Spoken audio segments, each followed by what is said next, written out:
Hoje eu vou falar sobre os episódios 1 a 15 de Overdue, esse C-drama que é ambientado na era republicana com Zhang Linhe, aquele que fez Pursuit of Jade ou Por Você, e a Wang Churan, que fez Fogos de Artifício do Meu Coração, que eu também adorei. Os dois são ótimos, eu amo esses dois protagonistas. E esse C-drama tá dando o que falar. Teve uma repercussão negativa, sabe aquele engajamento negativo que depois acaba espalhando, todo mundo fica replicando sem saber de onde veio nem para onde vai. Surgiram pessoas que falam de efeitos especiais, inteligência artificial e um monte de coisa que, enfim, eu vou contar as minhas impressões sobre o episódio 1 a 15, vai ter spoiler, vai ter uma breve introdução do problema que eu encontrei no C-drama, mas não é nada grave, não é nada que vai falar assim, ai meu Deus, eu vou deixar de assistir porque teve um ângulo de câmera, porque a cena X e Y, gente, a história está excelente. A Rin Su é uma personagem incrível, personagem do Zhang Linhe, dá vontade de colocar no colinho. Assistam, gente, assistam, mas eu vou falar tudo depois da vinheta. 안녕. 알겠어. 하지 마세요. 토스 미쳤어? 괜찮아? 진짜. 사랑해. 진짜요? 응. 어떡해. Bom dia, boa tarde, boa noite, tudo bem com vocês? Quem tá falando aqui é Surya, esse é o NunaCast e hoje nós vamos falar sobre Overdue, esse C-drama republicano que tá dando o que falar negativamente, infelizmente e injustamente nas redes sociais, por causa do tal do engajamento negativo. Sabe quando as pessoas querem falar mal e não sabem de onde veio e fica replicando, e as pessoas que se influenciam não vão lá comparar, não vão lá ver e acabam falando, então não vou assistir. E é engraçado que o negativo sempre tem mais força. Se eu vou lá e falo que o C-drama é maravilhoso, tem uma curtidinha, a pessoa nem comenta. Mas se eu chego lá e falo, é uma porcaria, porque isso, porque aquilo, nossa, daí tem um monte de gente reclamando. Então vamos por partes.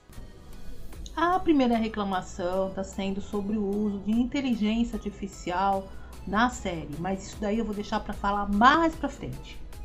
Você falar que ou efeito especial ou a técnica que está sendo filmado é datado, esse comentário por si só já é datado, porque qualquer coisa que tem 1 ano ou 5 anos para cá, com o avanço dos efeitos especiais, da tecnologia, se não for bem feito, já vai ser datado. Tanto que a gente pode ver uma série de 10 anos atrás e ela é tosca se você for comparado com os efeitos especiais de hoje. E isso é uma coisa natural, e eu acho que daqui para frente vai ser pior ainda, ou melhor ainda, dependendo do ponto de vista. A expectativa sobre o Zhang Linhe de fazer, depois que ele fez A Busca pela Jade, estava muito grande.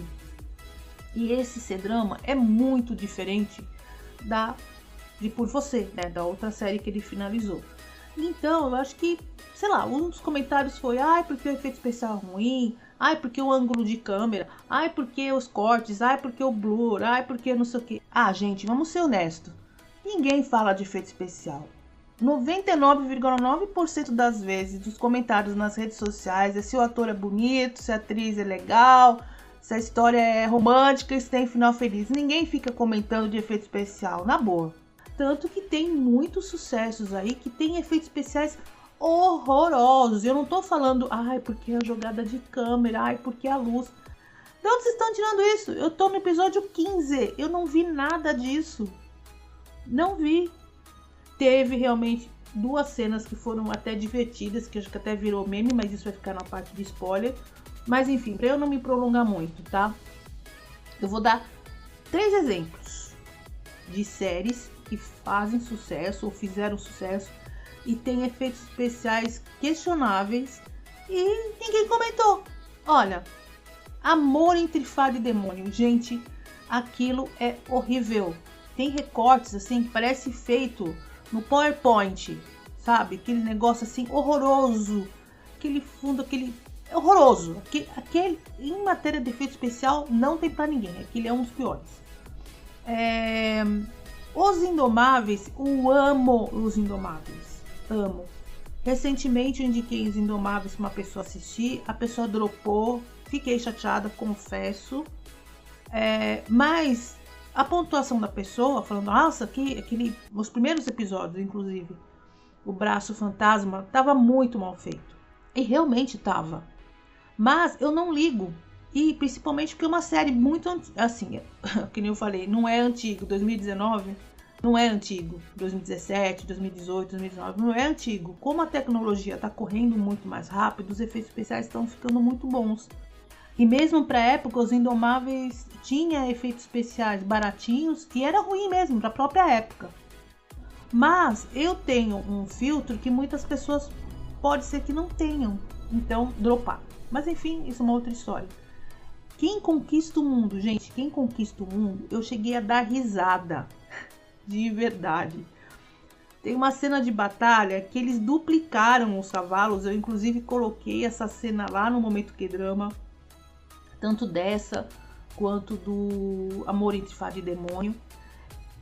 Quem Conquista o Mundo é maravilhosa a série, mas tem uma sequência de batalha que eles duplicaram os cavalinhos, mas duplicaram com tanta cara de pau. Sabe quando você vai no Photoshop e você duplica, fica um do ladinho do outro? Até o abanar dos rabinhos é do mesmo sentido. É uma cena muito rápida, mas na hora que eu bati o olho assim, falei, meu Deus, eu dei até risada. Essa cena tá lá dentro do Muito K-Drama, se vocês quiserem ver. Então, vamos lá. Efeito especial não salva a série, ok? Não salva e não prejudica. Não prejudica se a série for boa, se a história for boa. Se for tudo ruim, você soma no balaio, é ruim e tchau, joga no lixo. Mas se a série é boa, você simplesmente descarta isso. Se fosse assim, ninguém assistiria a série dos anos 40, 50, que era tudo feito com papel machê. Imagina, King Kong. Os primeiros King Kongs eram feitos com stop motion. Você via o movimento do King Kong e do macacão, né? E ele era feio. Se você comparado com os efeitos especiais de hoje, de 10 anos atrás e tal, mas sem me prolongar muito, então é isso, tá? Se você está querendo dropar o Overdue por causa da fofoca de efeito especial ruim, ou por causa de ângulo e você não entende nada disso, você está replicando, então não seja papagaio de pirata, vai lá, assiste, porque a história está excepcional. Os dois estão fazendo um casal maravilhoso. Ela é uma protagonista do jeito que eu gosto. Corajosa, destemida, maravilhosa e apaixonada. Os dois estão apaixonados. É claro que tem que ter um amor aí. Mas não vão vendo que é o mesmo tipo de história. Como vocês viram do Maquei, gente. É uma outra história, tá?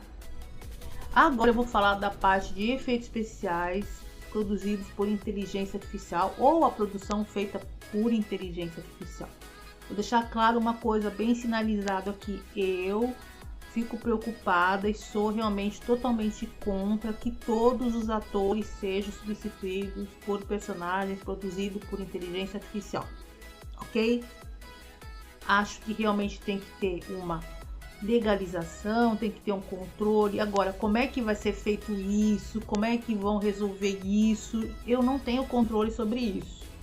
Falando na parte da tecnologia, que é essa parte que me importa, que eu sei falar, que eu estudo, que eu sei. Inteligência artificial não tem volta, não vai parar. Daqui para frente é só para frente mesmo. Vai melhorar tudo, vai melhorar na tecnologia, naquilo que você tem em casa, né? Alexa agora já virou coisa do passado. Agora as televisões mais inteligentes, tudo vai ter envolvimento com inteligência artificial, não somente o cinema, mas como nosso plano é falar sobre entretenimento, ela vai evoluir para facilitar a finalização de muitas coisas ou a produção de muita coisa que antes demorava, eu digo cenas que antes podiam demorar semanas para ser feito na unha, hoje o cara pode fazer com prompt. Porém, tem que ter um diretor de arte, tem que ter um roteirista, tem que ter um plano. Não é só chegar lá e não é todo mundo que chega lá e faz um prompt.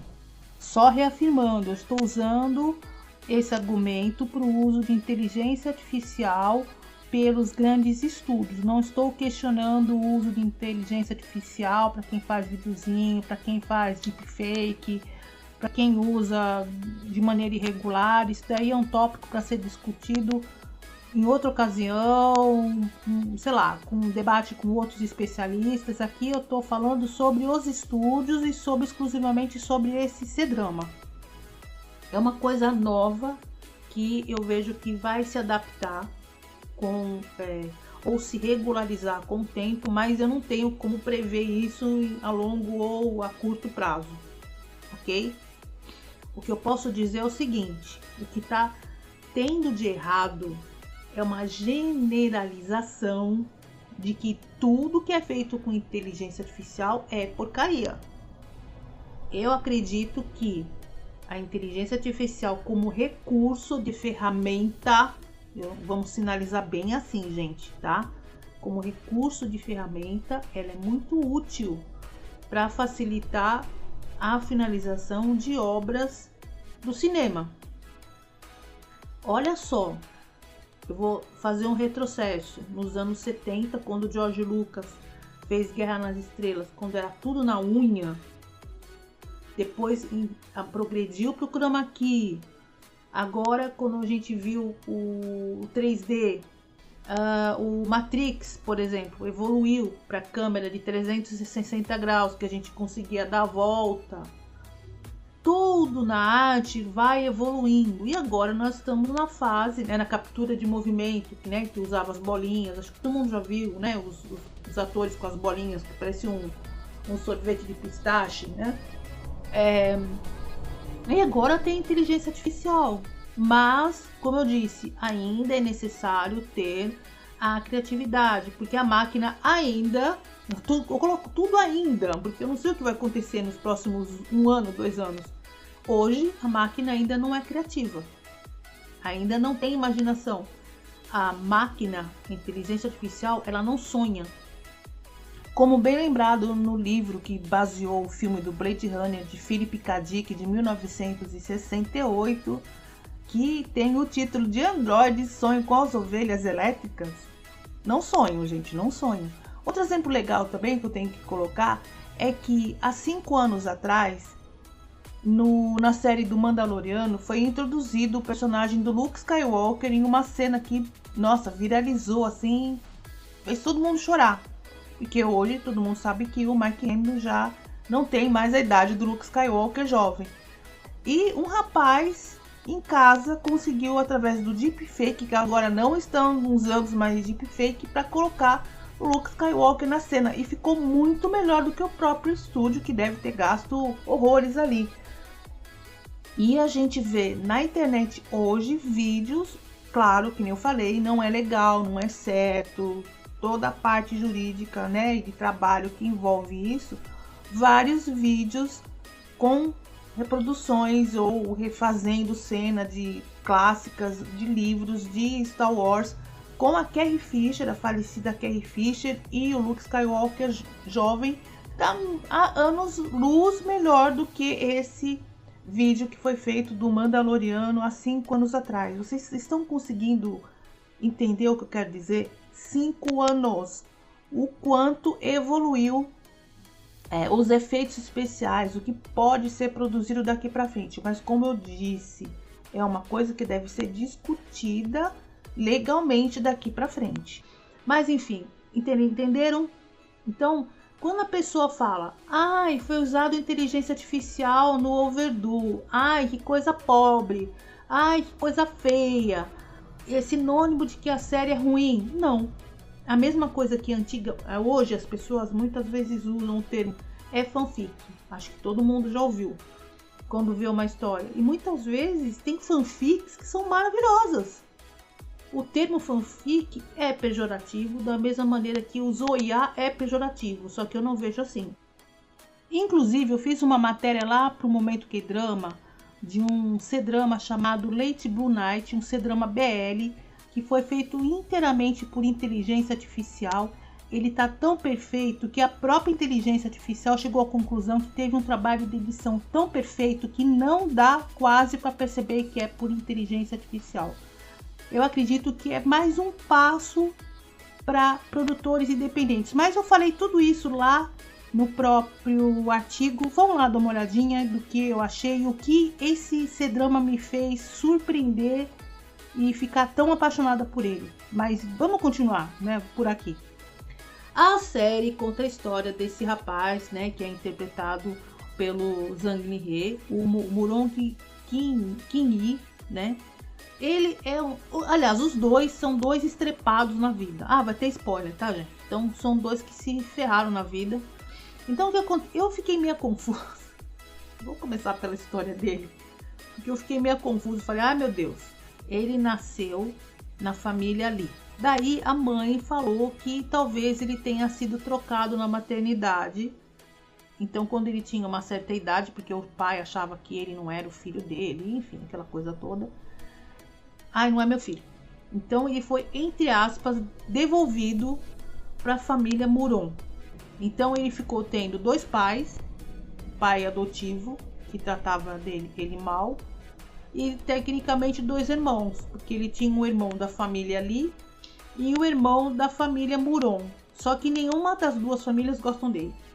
A história da Sussu é também confusa. É o seguinte, ela foi sequestrada pelo Sr. Hu quando ela era pequenininha. Daí ela cresceu no meio daquelas moças que foram todas sequestradas. E teve um dia que, quando ela estava mais velha, ela devia ser entregue para uma pessoa. Só que quem acabou indo no lugar da Sussu foi a Mulan. E a Mulan acabou sofrendo todos os males no lugar dela e morreu. Então, depois a ideia da Sussu foi assumir o lugar da Mulan e vingar a morte dela, claro, né, com a ajuda da família, e, resumidamente, vingar a morte da amiga. Dito isso, facinho, né? Quer dizer, mais ou menos, vai dar muita confusão essa história aí. Só que antes disso, ela se apaixonou pelo Qingyi, né, que é o Zhang Li-he, que é o Marquês. E depois eles se reencontraram depois de 3 anos e ele foi acusado de ter matado um dos patriarcas dessa família, um dos homens dessa família, não o patriarca, né, um dos homens dessa família.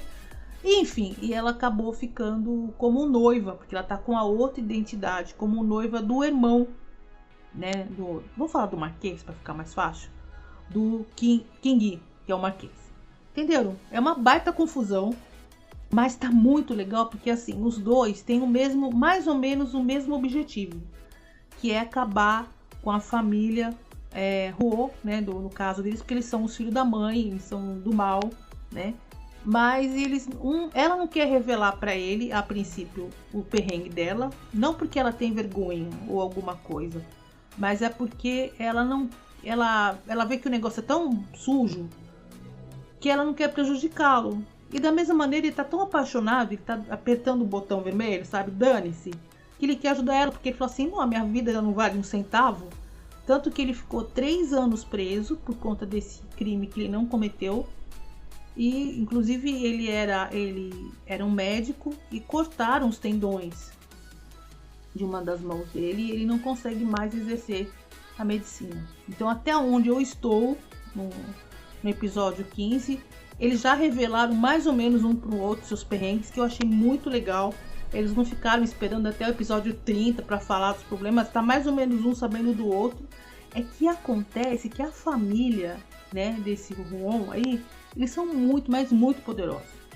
Inclusive, eu pesquisei e descobri que realmente nos anos 20 eles eram chamados de warlords e eles vendiam, depois da queda da dinastia Qing, naquele período da queda da dinastia Qing, eles vendiam as mulheres para Xangai, Tianjin, Cantão, para bordéis, casas de chá. Eu vou deixar tudo isso escrito na minha resenha lá nesse momento que é drama. Agora, voltando à crítica, uma das coisas que aconteceu foi que o pessoal reclamou muito sobre a abertura da série, que foi feita por inteligência artificial. Tanto que eles trocaram, acho que episódio 4 ou 5 pra frente, eles trocaram a abertura. Mas, como eu digo, está tendo uma força muito grande de pessoas nas redes sociais contra o uso de estúdios de inteligência artificial. Agora, as únicas observações que eu tenho com relação aos efeitos especiais, que ali realmente parece que o negócio ficou amador. Então, vamos colocar a culpa no estagiário que foi contratado para fazer os efeitos especiais. Mas, brincadeiras à parte, quando você fala de um Xianxia, um Wuxia, que ele é tudo fantasia, você esfumaça tudo, coloca um blur embaixo, que nem esse último que eu assisti, de Flagrância Eterna, que também os efeitos especiais estavam horrorosos, meu Deus, mas ali era tudo ruim, era efeito especial ruim, edição ruim, história ruim, legenda ruim, daí a gente realmente tem que levar em conta, tá, os efeitos especiais. Mas quando você vê uma série que é mais, entre aspas, contemporânea, não dá pra você fazer coisa exagerada. Então teve 2 cenas que eu realmente falei assim, olha, realmente o pessoal tem razão, foi errado aí. A cena que ela pulou no rio para poder fugir do flagra, lá do mordomo, estava se afogando, ela estava se afogando no raso. Aquela cena foi hilária, gente, ela estava com os braços para cima, claro, dublê provavelmente, e ele pulou, ele parecia um ganso afogando, sabe, ele pulou assim, plá! E ela estava no raso, ela não estava se afogando. Então ali, não sei se foi realmente um erro do pessoal que não quis fazer a famosa cena do afogamento, assim, do tipo, porque uma coisa que eu acho muito estranha nas séries, tanto na China quanto na Coreia do Sul, que a pessoa, quando ela está se afogando, ela afunda, que nem uma âncora. Eu já quase me afoguei 2 vezes, gente. A coisa que a gente mais faz quando tá se afogando é se debater. Eu acho muito estranho que a pessoa tá se afogando, ela afunda assim com uma lentidão. Só se ela estiver desmaiada, daí já é uma outra história. Mas se a pessoa estiver consciente, então com certeza vai se debater. E toda a sequência do avião. Botaram os dois com uma fumacinha passando do lado assim, e provavelmente o avião devia estar balançando de um lado para o outro, né? O pessoal balançando o avião, e não sei, tava tudo errado ali, não tinha profundidade, você não via céu, você só via a cabine dos dois. Tem gente que fala assim, mas eu acho que eles estavam querendo homenagear os filmes da década de 30, mas ela pareceu muito fake. Vocês conseguiram entender? Não foi uma questão de homenagem aos grandes clássicos. Parece que foi mal feito mesmo. Olha, mas nem tudo tá perdido. O figurino é maravilhoso. A cenografia, eu tô achando que eles economizaram também. Claro que tem os haters falando nas redes sociais que todo o orçamento foi para pagar o elenco, que é caríssimo, né? Depois do Zimri, mas também, como eu falei, cenografia, efeito especial não mata e nem ganha a história. Ganha a história é a história. Então, agora vamos falar da história. Eu adorei, principalmente porque não enrolaram muito para cada um revelar para o outro os seus perrengues. A história de cada um realmente é muito pesado, tragicosíssimo, e ela é uma personagem super forte. Você vê que ela, mesmo com os problemas, ela é muito decidida, ela quer deixar ele longe dos problemas, ela percebeu que ele é muito frágil. Aquela cena dele, o pai querendo que ele comesse carne crua, gente, se fosse em outra situação, o filho levantaria e ia embora, mas a gente tem que ver o contexto, né, década de 1920, né, bem no comecinho. Então realmente os filhos tinham um pavor dos pais, assim, e ele sendo de guerra, influente, enfim. Eu entendi que ela contou para ele, mas eu acho que ele sacou mais ou menos que foi ela que teve aquele problema todo de sequestro. Então todas essas desvividas que estão acontecendo aí, por exemplo, no caso da governanta, gente, onde que enfiaram a mulher? Não foi bem explicado, mas também dane-se, a gente não tá nem ligando para ela. E segundo a outra parte da história que eu vi até o episódio, se passaram 2 meses, né? Então nessa altura a mulher já virou esqueletinho, já não serve para mais nada. Então, mas no meio das controvérsias naquela cidade maluca, não salve-se quem puder, eu acho que a polícia tá totalmente perdida, né? Totalmente vendida na realidade. A outra cena peculiar foi quando o pai adotivo Lee foi lá na família Muron tirar satisfação porque o filho foi tratado mal na prisão. Controverso, né? Interesses ou tem mais alguma coisa atrás disso? Acho que tem mais alguma coisa aí que a gente vai saber mais pra frente. A polícia, eu temo pelo irmão dele, que é policial, sabe? Eu temo que pode ser que tenha algumas perdas no meio do caminho, mas isso eu só vou ver no final. Falando em final, eu não sei se eu vou fazer todos os episódios. Eu acho que depois desse aqui, eu acho que eu só vou fazer a resenha final no final mesmo. Eu quis fazer essa aqui mais particularmente por causa da repercussão que estava tendo nas redes sociais por conta da inteligência artificial, e eu queria deixar um recadinho para quem ainda tem dúvida se vale a pena assistir. Então, na minha opinião, vale muito a pena sim. Ignore esses casos aí.